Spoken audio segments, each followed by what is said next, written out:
To kick off season number 3, we're going to have a look at all of the transfer activities from season number 3. Starting off with the players that have left the club, the first of which was Giancarlo Sousa.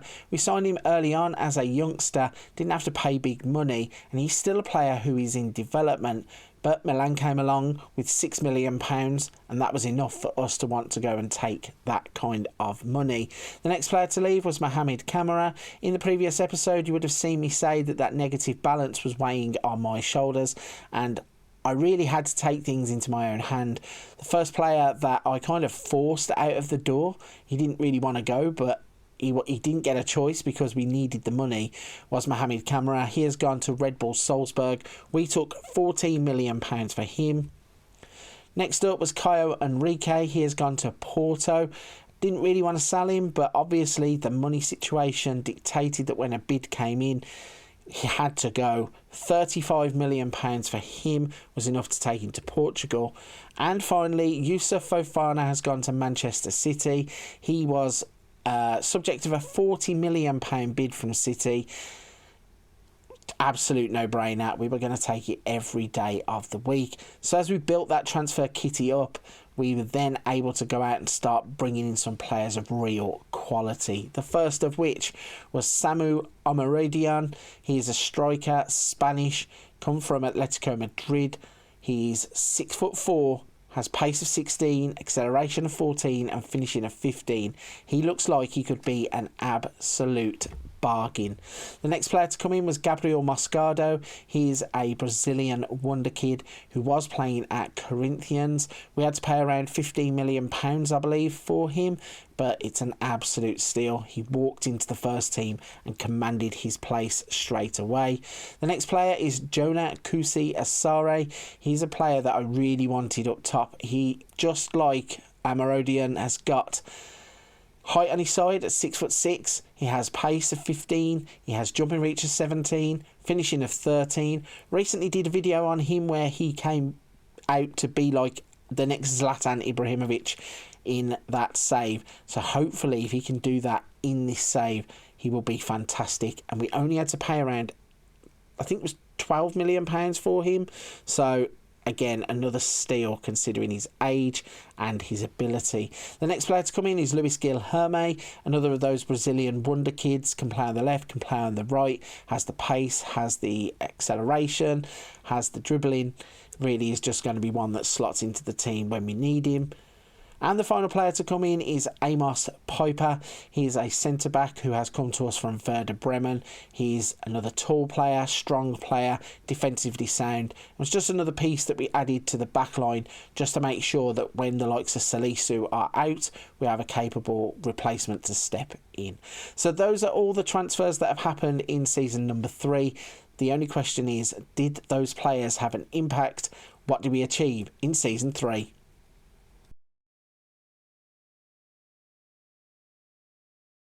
To kick off the competitions for season number 3, we would start our season in the Trophée des Champions.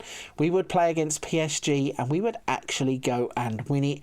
It took us all of our might to get through the game. We had a 1-1 draw with a goal from Rooney Bargy, and then we would go on and win the Trophée des Champions on penalties.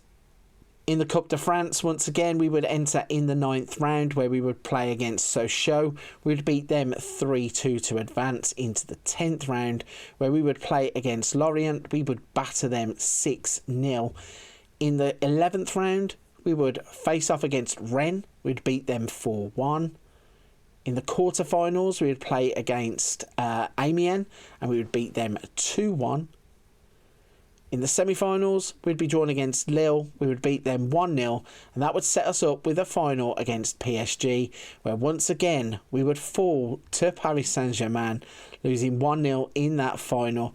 Let's show you what happened in the final. So it was a goal from Asensio that would beat us, but once again, just like the previous final we played against them, we were soundly beaten and unfortunately just couldn't get over the line to win the trophy. In the Champions League, once again, we would play in the league phase, and this time we would actually qualify to go into the playoffs. So we played 8 games. We won 3 of them against Antwerp, Manchester City and Red Bull Salzburg. We would draw 3 times against Benfica, Manchester United and Feyenoord, and we would lose twice to Leverkusen and Galatasaray. We'd have a 4-goal difference and finish on 12 points. And that was just 3 points behind Milan, who ended up qualifying in 8th place. That would put us through into the knockout playoff round, where unfortunately we would come up against Bayern Munich, and they would teach us a bit of a lesson. We would lose 6-2. So we got knocked out in the playoff round of the Champions League. So that leaves us to round up the...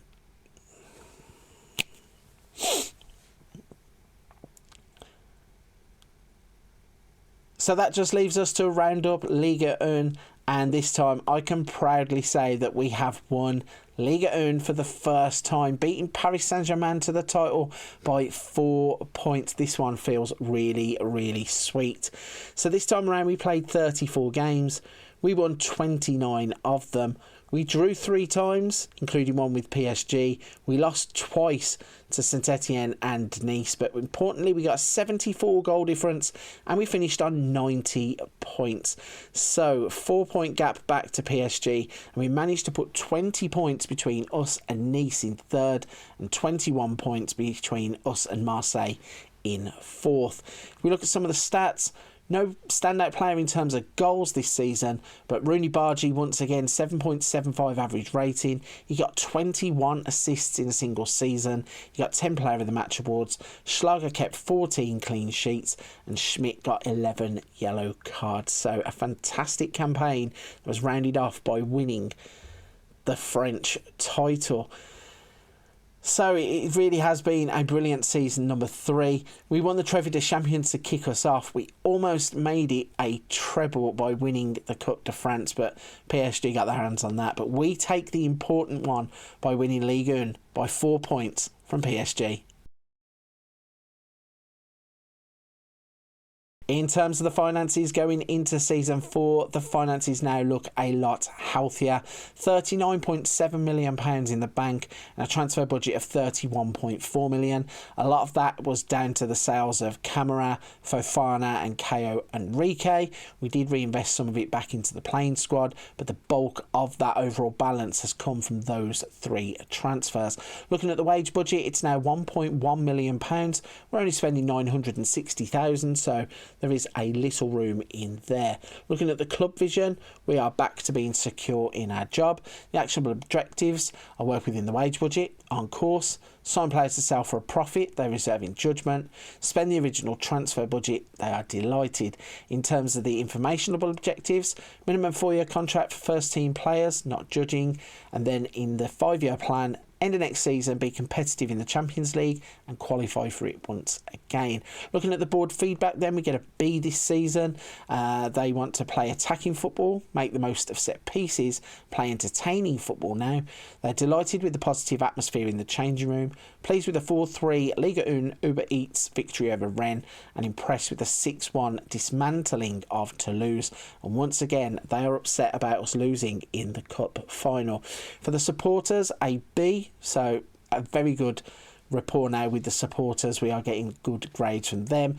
Develop the club's youth system, or players using the club's youth system. Play attacking football, make the most of set pieces and play entertaining football. They want to finish above Nice and Marseille. They pretty much have all the same notable highlights. In terms of the criticisms, Bragança and Guilherme are getting the finger pointed at them. So once again, Season 3 has ended with some decent feedback. Can we keep them on side going into Season 4?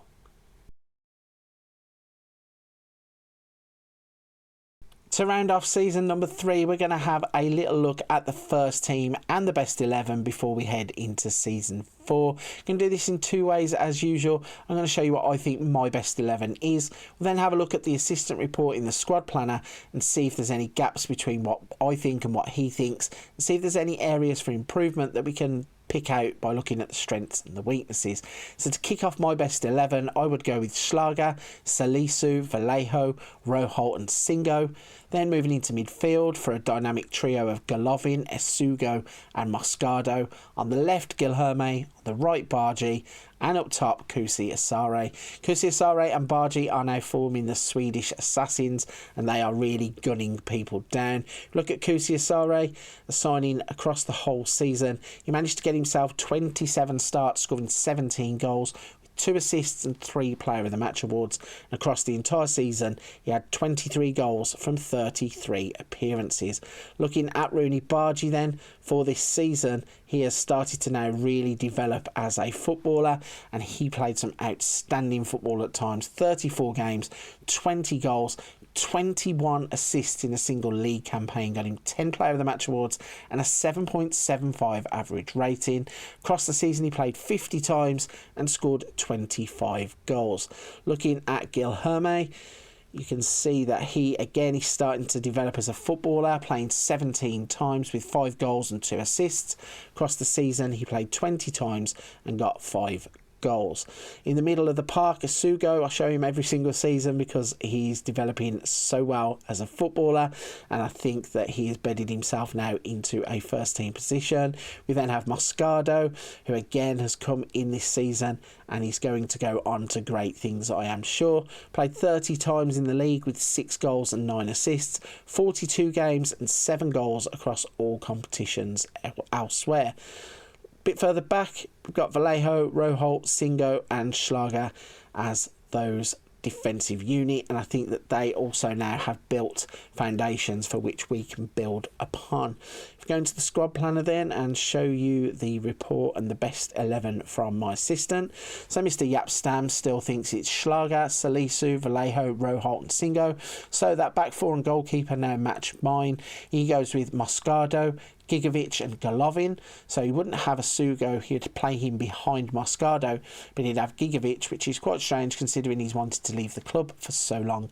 Minamino on the left, Bargi on the right and Amora Dion at the top of the pitch, and then we got Kusi Asare behind him. If we go into the assistant report to check out the strengths and weaknesses, so in terms of the strengths, aerial reach, best player form, Rooney Bargi. Youth prospects, kicking is the strength of the goalkeepers. Bargi's 20 strikes ranked him 4th in Ligue 1. Schlager is one of 3 good goalkeepers, and Singo is one of good 3 options at right back. In terms of the weaknesses, not a great deal of depth outside the first team, so it doesn't matter how many players we sign or how much money we spend, we seem to just fall into that trap every single time. Work rate, player struggling for form is Karikaburu. He hasn't played many games, so I can see that he would be struggling. Team isn't the best in terms of teamwork. Squad tend to lack a good corner taker. Not the best in terms of penalties. Not the best in terms of free kick takers. So basically we are rubbish at set pieces, which is one of our actionable objectives. So we need to try and maybe strengthen that in season 4 so we don't fall foul of the board. But in terms of the playing team, I think we just now go down the route of trying to buy 1 or 2 players of quality rather than masses and masses of quantity, because we just can't shake off that overall depth. So we may as well just go with bigger names and fewer of them. So then that brings us to the end of season 3. We have won Ligue 1 Uber Eats with 90 points from PSG. Fantastic there. We also managed to win the Trophée des Champions against PSG. The Coupe de France, though, they managed to get their own back. They would win that. And in the Champions League, we had a bit of progress. We got through into the knockout playoff rounds, where unfortunately we were beaten by Bayern Munich. So if you're still with me at this point of the video, firstly, a big thank you. Secondly, if you could hit the like and subscribe button to help the channel out, really would appreciate it. Also means you don't miss out on any of the great content that's going to come out on the channel across the next couple of weeks and months as FM24 gets deeper into its game cycle. Before you go, don't forget to check out the rest of the channel. There are Let's Plays, hints, tips, Wonder Kids, tutorials, a bit of something for everybody on the channel. But for this one, I'm going to leave it there. Hope to see you on episode 4 of the Monaco save very soon.